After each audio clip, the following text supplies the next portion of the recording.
Olá, tudo bem? Nessa aula de hoje aqui, a gente vai falar de outros movimentos sociais importantes da Primeira República, que foram a Revolta da Chibata, e falar um pouquinho também sobre o movimento operário. Bom, o primeiro movimento que a gente vai falar aqui é sobre a Revolta da Chibata, que aconteceu entre 22 a 26 de novembro de 1910. Qual foi o contexto em que aconteceu esse movimento? Na verdade, esse movimento ele explodiu quando o Marechal Hermes da Fonseca tinha uma semana de posse do cargo de presidente da República. Ele tomou posse no dia 15 de novembro e na semana seguinte começou a revolta. Qual foi a origem dessa revolta? Na verdade, havia uma insatisfação crescente entre os marujos brasileiros, os marinheiros, os não oficiais, com os castigos físicos que eles sofriam na Marinha. Né? Era uma prática que remontava aos tempos do Império. É bom lembrar que os marujos, os marinheiros, eram recrutados entre as pessoas mais pobres da sociedade, que inclusive buscava a Marinha, porque apesar do soldo ser muito baixo, as condições de trabalho serem muito ruins, ainda era pelo menos um emprego que dava alguma estabilidade para essa população mais pobre. E no caso aqui eram basicamente negros e mulatos que ocupavam essa função de marujos na chamada Armada, que é o nome que tinha a Marinha naquele tempo.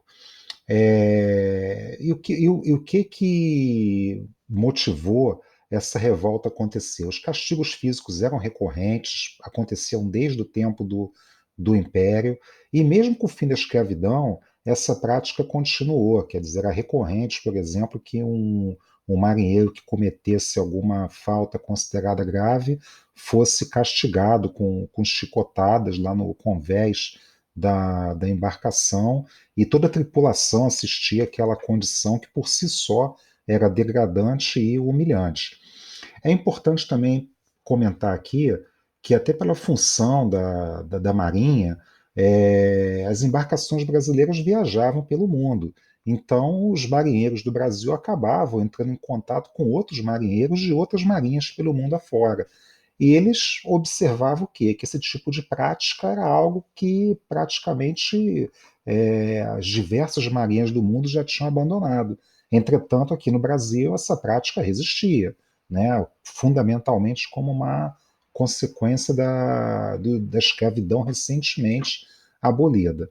Então, o motivo imediato, a causa mais imediata dessa revolta, foi quando um desses marinheiros, Marcelino Rodrigues Menezes, foi punido com 250 chibatadas no navio em que ele prestava serviço, sem direito a qualquer tratamento médico. Ou seja, vocês imaginem o que é uma pessoa levar 250 chibatadas, quer dizer, o nível de crueldade nisso, e uma crueldade com um requinte ainda dele não ter sequer direito a um tratamento médico. Né? Então, logo em seguida, os marinheiros, liderados por um deles, chamado João Cândido, o marinheiro negro, eles tomaram os três principais coraçados, os três principais navios de guerra da Marinha Brasileira, recentemente adquiridos, inclusive da Inglaterra, que eram os escoraçados Minas Gerais, São Paulo e Bahia. Né? Então, eles tomaram esses três principais navios de guerra, né, direcionaram seus canhões para a Baía de Guanabara e ameaçaram o governo, que ou o governo negociava as reivindicações deles, em especial o fim dos castigos corporais na Marinha, ou então eles iniciariam o bombardeio dali dos portos da Baía de Guanabara, o que efetivamente até aconteceu, teve um início de ataque. Então a situação ficou muito tensa, né? Vários deputados começaram a tentar intermediar uma negociação junto ao governo. O próprio Rui Barbosa foi um político que se empenhou muito e que se sensibilizou com a causa desses marinheiros. Então se estabeleceu uma grande negociação entre os dois lados aí. Até que, ao fim das contas, né, passado uns 2, 3 dias de motim, o governo resolveu, juntamente com os marinheiros, chegar a um acordo. Qual foi o acordo? O governo se comprometeu, pelo seu lado, de que ele efetivamente encerraria com os castigos corporais na Marinha e que os rebeldes seriam anistiados, ou seja, ninguém seria preso ou castigado por ter participado daquele evento. Em troca, os marinheiros se renderiam, entregariam as embarcações e a revolta acabaria por ali.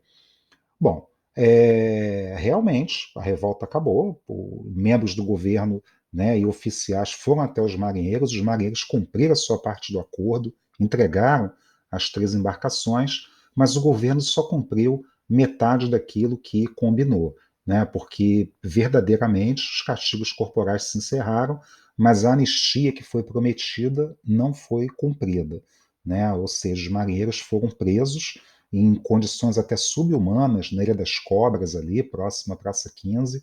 Muitos deles depois foram enviados para realizarem trabalhos forçados lá na Amazônia. Muitos, inclusive, acabaram não voltando, morreram lá pela própria condição de trabalho, pelas doenças da floresta tropical que acabaram adquirindo. Mas, de fato, pelo menos aquele castigo cruel que era praticado até então na Marinha foi abolido em definitivo. Né? Ao final aqui da apresentação, eu vou deixar um link para vocês terem acesso, inclusive, a essa carta que os marinheiros enviaram para o governo, essa carta que continha as reivindicações deles, e eu acho muito interessante que vocês analisem ela com atenção, porque ela reproduz muito bem o tipo de vida que esses marinheiros passavam nas suas embarcações naquele tempo e o que os motivou a fazer aquela revolta. Bem, aqui eu separei algumas imagens. Nessa primeira aqui, no canto superior esquerdo, aqui a gente vê o João Cândido, que foi o principal líder da revolta. Aqui um jornal já de grande circulação naquela época, o Correio da Manhã, né, anunciando aí já no dia 24 de novembro, né, talvez o auge da revolta. Aqui embaixo, mais uma vez, o João Cândido com outro marinheiro, ele que estava lendo essa carta com as reivindicações que eu comentei com vocês, que eu vou disponibilizar lá no final.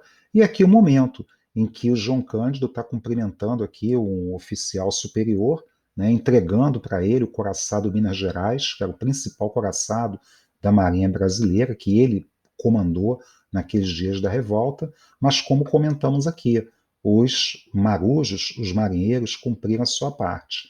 O governo só cumpriu metade daquilo que tinha combinado. Bom, aqui uma imagem do João Cândido, em 1963, já bastante idoso. João Cândido foi expulso da Marinha, viveu aí uma grande parte da vida dele da pesca artesanal, morou muito tempo na Ilha do Governador e depois foi morrer de câncer no Hospital Getúlio Vargas, na Penha, quando tinha 89 anos. E aqui o monumento a ele, que fica ali, a Praça 15, próximo ali à estação do VLT atualmente. É interessante que a figura dele só foi resgatada, reconhecida oficialmente, a anistia a ele só foi reconhecida lá há tempos recentes aí, no governo Lula. Né, só em 2007, se não me falha a memória, que a anistia foi concedida. Entretanto, não houve a reincorporação dele à Marinha mesmo após a morte, o que garantiria pelo menos algum sustento à sua família. Né? Esse monumento tinha sido inaugurado em 2007, ficava lá antes, ali no Palácio do Catete, mas no ano seguinte, numa cerimônia pública, o próprio presidente esteve presente, né, esse monumento foi transferido ali para a Praça 15, o que era natural, afinal de contas, essa revolta aconteceu naqueles arredores. Deixa eu falar um pouquinho agora do movimento operário. Antes de mais nada, é bom lembrar que a industrialização aqui no Brasil tinha crescido substancialmente ali no final do século XIX e começo do XX. Não que fosse uma industrialização lá muito estruturada, na verdade o que se produzia aqui era basicamente bens de consumo não duráveis, tecidos, calçados, alguma coisa assim. Mas, de qualquer forma, ainda que o Brasil tivesse uma economia basicamente agrária exportadora, né, as cidades, em especial Rio de Janeiro, capital, e São Paulo, vinham crescendo muito com a sua atividade industrial e comercial. E com isso era natural também que o movimento operário acabasse, o número de operários acabasse também crescendo significativamente. E aí eu trouxe aqui duas imagens muito emblemáticas para vocês poderem entender qual era a vida, como era a vida de um operário naquele tempo. Essa fotografia aqui é de uma fábrica de vassouras lá de São Paulo, mais ou menos ali por volta de 1920. Chama atenção aqui que vocês observem que tem tanto idosos, né, muitas mulheres e principalmente, talvez o que chama mais atenção, muitas crianças, certo? Nessa outra fotografia aqui, já uma fábrica que foi extremamente importante aqui no Rio de Janeiro, a fábrica de tecidos Bangu, e nós observamos a mesma coisa, a quantidade aí de mulheres e a quantidade de crianças, tanto de meninas, como vocês podem observar aqui embaixo, como de meninos aqui em cima, certo? Por que eu trouxe as fotografias aqui? Para mostrar a vocês que naquele tempo não existia nenhuma proteção ao trabalhador, não existia legislação trabalhista, certo? Os trabalhadores não tinham direito a salário mínimo, férias anuais, descanso semanal.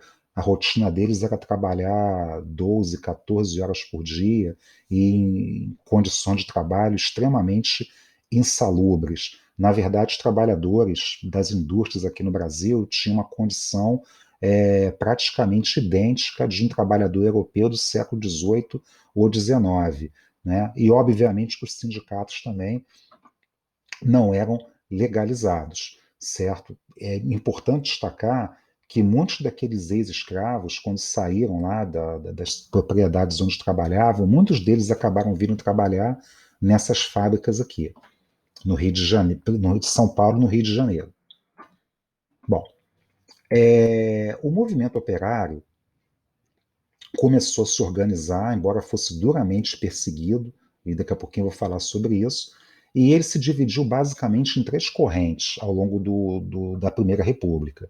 Existiam os socialistas, certo? Aqueles que defendiam o modelo de socialismo não alinhado com a filosofia marxista, ou seja, defendiam uma sociedade que fosse menos desigual, mais justa, mas era um grupo socialista que não se identificava, né, com o pensamento marxista. Tinha os anarquistas que defendiam aquela sociedade igualitária, mas o desaparecimento completo do Estado, por isso, inclusive, que nunca se preocuparam em ter um partido, né, porque se o anarquista nega o Estado, nega o poder, ele também não vai ter um partido, porque o partido existe para disputar o poder. E o que o anarquista quer não é disputar o poder, ele quer destruir o poder. E, por fim, os comunistas. E aqui eu chamo a atenção para uma curiosidade. O Partido Comunista, aqui no Brasil, ele foi fundado em 1922, em Niterói, em grande parte por ex-anarquistas, certo? Que acabaram aderindo ao comunismo, principalmente após a vitória da Revolução Russa, em 1917, uma vez que, para muitos deles, o socialismo, na sua matriz marxista, que serviu de inspiração para a Revolução Russa Soviética, mostrava-se algo, na visão de muitos, viável, enquanto para outros o anarquismo parecia ser uma coisa mais, talvez, utópica naquele tempo. Então, muitos desses anarquistas acabaram abrindo mão da ideologia que até então acreditavam e acabaram aderindo ao comunismo. Como eu falei aqui, muitos deles acabaram contribuindo para a fundação do Partido Comunista aqui no Brasil, em 1922. Eu diria a vocês, inclusive, que de 1922 até o início da Era Vargas, os comunistas pouco a pouco passaram a ter uma hegemonia no movimento operário. Bom, e quais foram as estratégias para terem sua reivindicação atendida? Eu dividi aqui em quatro, certo? A primeira delas, as chamadas associações mutualistas ou associações de socorro mútuo, né?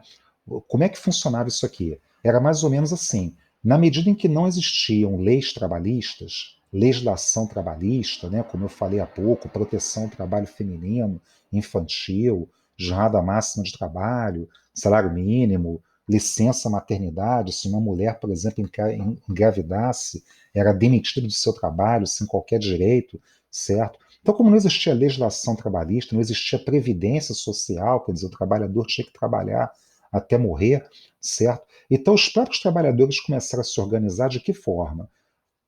Começaram a se organizar por empresa e criando associações desse tipo aqui.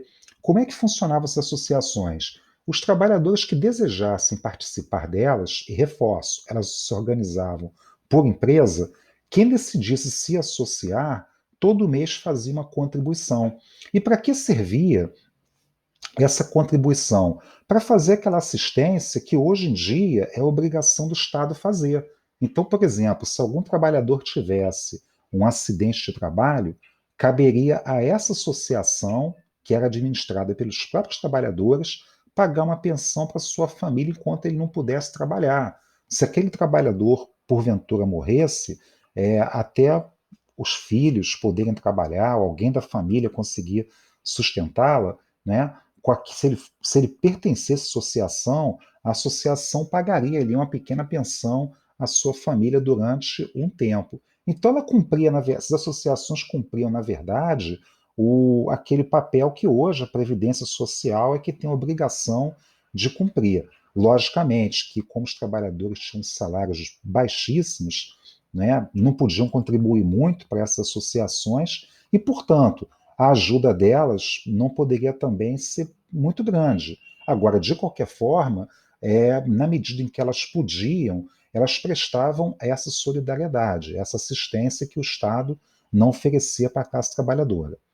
Bom, a outra estratégia era os sindicatos. Sindicatos, como eu falei aqui, eles não eram legalizados naquele tempo. Sindicatos só passaram a ser legalizados durante a Era Vargas. Como veremos uma outra oportunidade, eles serão legalizados, mas serão, de certa forma não, certamente foram tutelados pelo Estado. Essa é uma discussão que veremos posteriormente. Nessa época aqui, nem isso, né? Ou seja, os sindicatos não eram reconhecidos como instrumentos legítimos dos trabalhadores para negociarem acordos, aumentos salariais, por isso que normalmente eram até bastante reprimidos, certo? Partidos políticos. Na verdade, partido político operário só passa a ter um certo protagonismo a partir de 1922, como eu falei aqui há pouco, que é quando o Partido Comunista foi fundado. Entretanto, ele nunca chegou a ter alguma representação, né, lá no Congresso, mas, de certa forma, ele contribuía para ajudar a organizar a classe operária. E, por fim, as greves, né, que logicamente que a lei proibia as greves, mas elas aconteciam. A mais importante delas aconteceu inclusive em 1917. Os livros, inclusive, denominam como a greve geral de 1917. Na verdade, o que aquela greve provocou? Ela provocou praticamente a paralisação durante alguns dias do Rio de Janeiro e de São Paulo, das duas cidades. Você pode talvez pensar, poxa, como é que uma greve é geral se ela só conseguiu parar essas duas cidades? Só que naquele tempo, pessoal, parar o Rio de Janeiro e parar São Paulo, ainda que fosse por 1 ou 2 dias, isso era extremamente significativo, porque eram as duas cidades que, de longe, concentravam a maior parte da produção industrial do país. Então, algumas reivindicações até foram atendidas, mas, ao final das contas, o movimento foi duramente reprimido pelo governo naquele tempo. Bem, quais eram as limitações que o movimento operário tinha? Primeiro, a própria heterogeneidade da classe operária. Na classe operária, nós tínhamos, por exemplo, uma grande presença de ex-escravos, uma grande presença de estrangeiros, né, espanhóis, italianos, e que, por incrível que pareça, a solidariedade de classe não era algo totalmente predominante, não.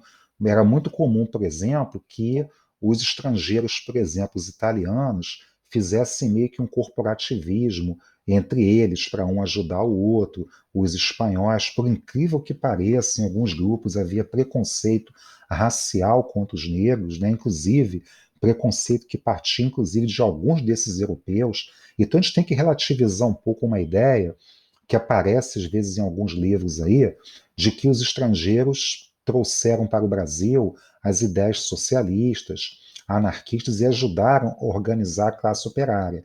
É verdade, sim, que isso aconteceu parcialmente, mas não pensem que todo estrangeiro que vinha para cá era necessariamente alguém simpático ao socialismo, ao anarquismo e ao comunismo.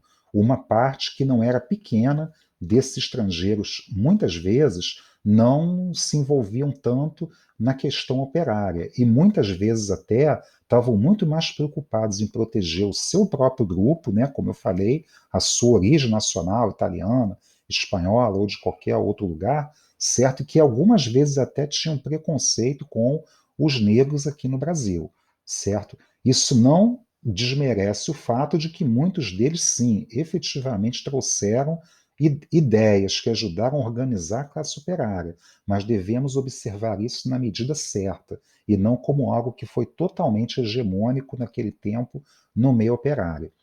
E aí, gente, sem dúvida alguma, aquela que foi a principal limitação, que foi a repressão dos governos da Primeira República. Então, eu citei aqui, por exemplo, as chamadas Leis Adolfo Gordo. Não estranhem esse nome, porque Adolfo Gordo e sobrenome era esse mesmo, tá, gente? Adolfo Gordo era sobrenome dele, certo? Ele era um deputado federal lá de São Paulo, um jurista, um formado, né, obviamente, formado em direito, e que formulou uma série de leis que contribuíram muito para o governo ter instrumentos legais para poder perseguir o movimento operário.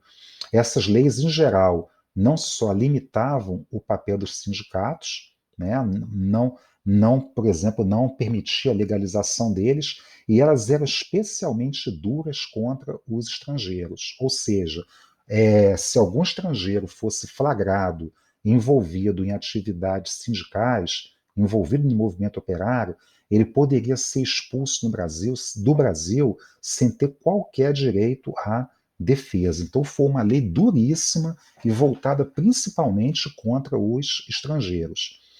E aqui, por fim, a lei acelerada, que foi aprovada no último pelo governo do último presidente da Primeira República, quando o governo aprovou uma lei, foi Washington Luiz, na verdade, o presidente, aprovou uma lei que foi num contexto do movimento tenentista, e essa lei ela praticamente cerceou a liberdade de imprensa, ela autorizava o governo, por exemplo, a censurar e fechar jornais. E aí, o que isso tem a ver com o movimento operário? Uma das principais formas dos operários se comunicarem era através dos jornais operários. Né? Os socialistas, anarquistas e comunistas tinham lá jornais, né, logicamente em forma de tabloide, que funcionavam quase que como panfletos para poder divulgar suas ideias e estimular a organização dos trabalhadores. Essa lei, por exemplo, era duríssima. Por quê? Porque ela tinha, como eu falei há pouco, dava ao governo o direito não só de fechar jornais, como de censurá-los também. E essa lei também restringia significativamente o direito de reunião. Então, por exemplo, se chegasse a alguma força policial a notícia de que havia algum encontro de operários em algum local para alguma manifestação sindical, as forças policiais tinham autorização com base nessa lei para invadir aquele local, acabar com a reunião e prender as pessoas envolvidas. Portanto, foi muito difícil para a classe operária se organizar na Primeira República. A organização avançou, certo? Não há dúvida que houve avanços, mas foi um avanço decorrente de muita luta, de muitas dificuldades por essas limitações que eu falei aqui, especialmente por essa repressão que essas leis aqui, né, permitiam que o governo pudesse proceder. Bom, para encerrar aqui, as referências de leitura, depois eu vou disponibilizar para vocês à parte, esses links aqui, essas leis que eu falei, a carta que os marinheiros lá do João Cândido, na época da revolta, encaminharam ao governo com as suas reivindicações, e aqui as parras do livro que vocês receberam, que vocês devem ler, tem textos bem interessantes lá sobre esse assunto. E por fim, gente, eu não pude deixar de encerrar essa nossa conversa aqui com uma homenagem a um compositor que, lamentavelmente, faleceu há 2 semanas atrás, que foi o Aldir Blanc. Né? Ele juntamente com João Bosco, se constituíram numa das principais duplas de compositores que o país já conheceu. E eles fizeram uma composição na década de 1970, a letra foi do Aldir Blanc, e essa canção, essa letra ficou muito famosa porque ela exatamente homenageava o João Cândido e a revolta da Chibata. Então, quando fala aqui o navegante negro, era exatamente sobre ele que essa composição estava se referindo. E daí eles comentarem aqui: glória a todas as lutas inglórias, que através de nossa história não esquecemos jamais. Por que o Aldir Blanc colocou isso aqui? Por um motivo simples. Durante muito tempo, a revolta da Chibata, assim como Canudos, né, foi de toda forma tentada para as forças oficiais de ser colocada no esquecimento. Mas aí, felizmente, ao trabalho de muitos historiadores, de artistas brilhantes como Aldir Blanc, essa memória não se desfez. Né? Então, aqui uma singela homenagem da minha parte aí a um compositor, a um poeta que eu sempre admirei muito, me influenciou muito na minha juventude e até os dias de hoje. Então, fica aí uma lembrança minha para ele, né? Já que a nossa ex-secretária de Cultura não lembrou dele, não custa nada aqueles que o admiraram fazer alguma homenagem a ele. Então, gente, o que eu tinha para falar era isso, né? Espero que eu tenha ajudado um pouquinho e até uma próxima oportunidade.